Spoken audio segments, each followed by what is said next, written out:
Well, hello, folks. Between the small field of view, the weather, and the normal obligations, it's a wonder I ever get to take any images. However, I did have a small opportunity recently to get the Rosette Nebula, and before it goes away, before the end of the season. However, the moon is out, and RGB imaging would be futile. So I decided to try narrowband imaging. I thought this would be a good object for my second time ever doing narrowband imaging.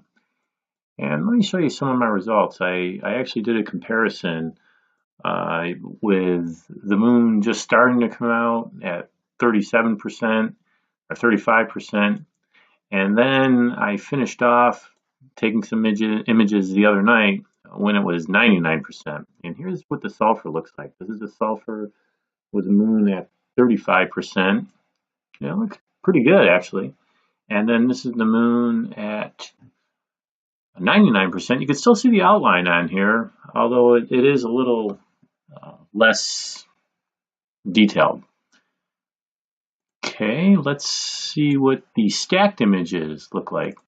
Now this is the stacked with just the 35% moon showing up. And this is the stack after it was stacked with all of it, with the moon at 99% and 39%. And I was shocked. I didn't think it was going to be this good.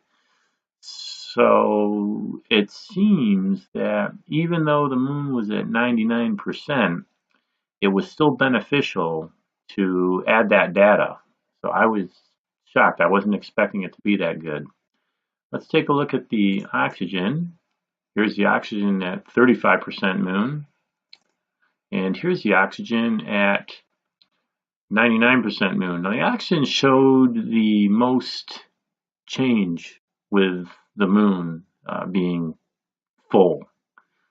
So, and I read that. I read that in some of the other articles on doing narrowband imaging that the moon affects oxygen the most, and that's reflected in this. But let's take a look at the stacked images. Here's the stack without the 99% moon data.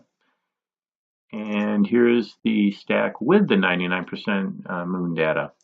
And it actually, this shows, it's a little bit better too, even though it didn't look as good in the single frames. Doesn't look that bad with the whole image. And let's take a look at our hydrogen data. Now this hydrogen data was not collected at 35% moon. This is actually 87% moon. And here is hydrogen at 99% moon. So this didn't show too much of a difference, but it made sense that it wouldn't show that much difference because since I didn't grab this the night I grabbed the sulfur and the oxygen. And I will show you what the final stacking looks like. Here's the stack with just the 87% moon, and here's the stack with everything. And again, it looks really good with all the data. Okay, let me talk about something else. Okay, let's take a look at some of that data again.